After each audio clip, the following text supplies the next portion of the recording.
Hey Narwhals, I'm your host Luke Narwhal, and today we're going to be reading a weight loss story from Reddit. If you enjoy this video, make sure to leave a like and subscribe for more weight loss stories. Also, I don't normally say this, but make sure to stick around until the end of the video because there's some really good weight loss tips towards the end. I lost 100 pounds and gained back 200. I don't know why I'm writing this. Maybe as a cautionary tale for someone else. Maybe I'm looking for advice. I don't know. 6 years ago, I lost 100 pounds over the course of a year. I felt better than I have in my entire life. I was always a chubby kid, so losing that when I was just becoming an adult was an amazing change. I started to feel confident, happy, enthusiastic, things that I had never felt before. Shortly after that, I entered a relationship with a wonderful person. We moved in with each other very quickly. I know it is generally not recommended, but it worked out for us. You know how people laugh and say that once you get into a happy relationship, you'll inevitably gain a few pounds? I was okay for a few months. About 6 months after we started dating, I caught an extremely nasty case of mono. It ruined me for about 7 months total. I was jaundiced. It affected my liver and my spleen, neither of which ever recovered fully, and it completely decimated my energy levels. Another thing that I also felt never fully came back. My doctor recommended that I stop eating keto due to my liver being impaired, just until the worst was over. I felt that made sense. What I didn't realize was that without the confines of a restrictive diet, I could not control my binge eating disorder, which is something I dealt with for as long as I can remember. Over the next 2 to 3 years, I had gained back the original weight I lost, plus an extra 100. You may ask, how is that even possible in such a short amount of time? Well, calories in, calories out. I ate an unbelievable amount of food, just massive amounts. I started a sedentary office job that took an hour and a half both ways to commute to. It creeps up on you. You start eating out at lunch and breakfast, sometimes dinner. You snack all the time. My autoimmune disease, which was manageable after I lost the weight, started flaring up again. My face got so fat that I can't even recognize myself in the mirror anymore. My partner in all this, who has their own eating issues, fell into the same cycle I did. I was just too blind to notice how bad we were getting. We were happy together, madly in love, and we found each other beautiful no matter what. Eventually, I reached 330, up from 130. My partner reached 365, up from 250. I will never forgive myself for this. Last year, we tried to make an effort to lose the weight. We both are now around the 300 mark. This year, despite multiple efforts, we've maintained instead of losing. I laid the blame on nobody but myself, so I must be the one to fix this. I have ruined my life, and in turn my partner's. Despite being in our mid to late 20s, our health is obviously worse in every way. Our mental states aren't doing too well either. We're doing our best to change our life situation, but we end up turning to food to cope with everything. Work stress, a miserable commute, family issues. It needs to stop. I don't know why I wrote this. I think I just need something to keep myself accountable. I put my stupid story out on the internet for anyone else to see. If you're reading this, don't make the same mistake I did. Take care of your health, for you and your loved ones' sakes. I need to fix this before it's too late. I know what to do. I know the science behind nutrition and exercise. I'm familiar with macro and micronutrient tracking. I know my total daily energy expenditure. I just need to start and get my life back on track. It's never too late. You did it before, so you can do it now also.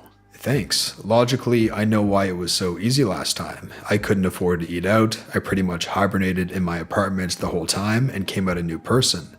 I can't do that this time, unfortunately. It just feels so insurmountable now. Nothing is insurmountable. You and your partner can do this. You can. Thank you.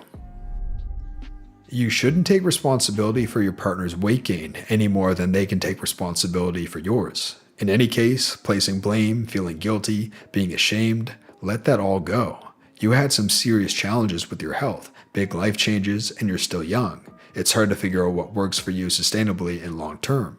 Try to focus instead on the positives and what you learned. You lose weight easily with more restricted dietary choices, keto. You suffer from some binge eating and could benefit by finding multiple ways to combat that. You and your partner love each other unconditionally and want each other to be healthy and happy. You have this whole other person that can be supportive as you work towards getting healthy.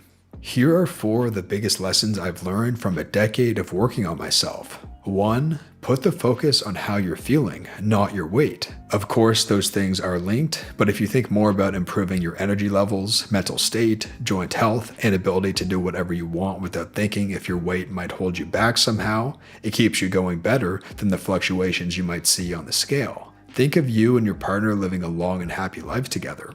2. Relearn what things make you feel good long term. Example, regular nutritious meals, moderate exercise, whatever hobbies you like to do, socializing with friends, and don't trade them for temporary satisfaction/convenience. Be the person you want to become. You can be that person right now, regardless of your weight.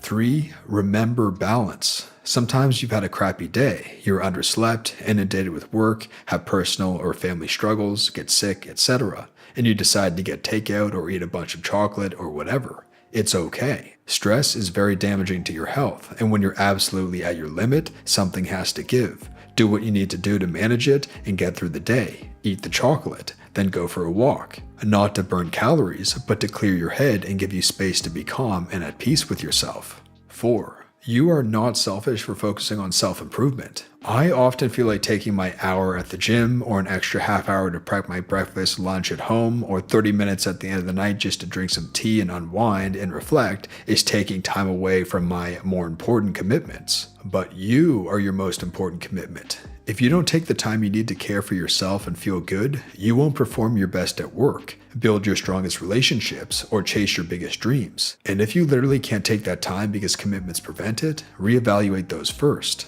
You don't need luck, just a little determination and a willingness to be adaptable in finding what works. So I'm wishing you peace and happiness.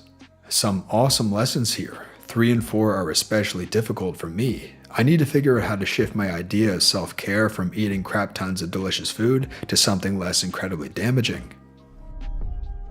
Thank you for posting this. I immediately went looking for this comment. OP, unless your significant other is a minor who can't provide for themselves, the blame is not on you unless you literally shoveled food into their mouth. But what you can be responsible for is how you move forward now. How badly do you want to be back here in a year saying you lost 30 pounds next year? Imagine that, the new clothes you can buy, the face you'll get back. When you feel weak, remember that feeling. Set daily reminders on your phone to help remind yourself. Plan out 1 or 2 meals of the day in advance. Even if you are eating out, you can be responsible about calories. Don't be too aggressive either. It's better to sustain a smaller deficit than go hungry one day and binge the next. Quoting myself some encouragement to another user on r/loseit. You hesitate to start this journey because you have failed in the past and you fear that you will fail in the future. Never ever let yourself believe that past failures preclude future successes. Man up. Take control of the things that you can control, slowly and incrementally. Set goals for yourself and write things down. Review the things that you have written down and make a change. Incremental change is exponential. The goals that you set today and achieve will drive future, loftier goals, which you will also achieve. Weight loss is not outside of your control. It is also not quick. The principles are simple, but that does not mean that the execution is easy. It is a math problem. Train A leaves station A traveling at X speed. When does it arrive at station B? The answer is eventually. If you can get your head wrapped around the fact that losing weight is going to be a pound or 2 a week until you reach your goal and be okay with that and get started in that direction, you can be successful at this. Incremental change followed by achieving one's goals is intoxicating, and it can spread to other areas of your life. In the same 2 years that I've lost 110 pounds, I got a college degree, a very difficult technical certification, and started incrementally paying off my debts. Last student loan will be paid this week. You've got this. We believe in you. We are here to help you. You have to take control and take the first steps. Thank you for sharing. People tend to share their victories in the name of helping others, but rarely show the honesty you've provided with this post. I've lost 170 pounds myself in a very short period of time. At my peak, I was 355. You can most definitely do this again. You've proven already that you can. I highly recommend the book Eat to Live by Joel Fuhrman. It may seem intense, but it makes sense and can help you make those lasting changes that can help improve yours and your family's lives. It's not as hard as it seems once you get into it. Please don't give up. And that brings us to the end of the video, narwhals. If you enjoyed this video, make sure to leave a like. Any likes really help our channel grow, so thank you so much anyone who does leave a like. And of course, if you haven't joined the narwhals yet, if you haven't subscribed, tap the subscribe button below. A lot of people who watch our videos don't even realize they're not subscribed, so don't forget to check and make sure you are subscribed to join the narwhals and for more weight loss stories just like this one. This has been your host, Luke Narwhal, and until next time, have a good one, narwhals.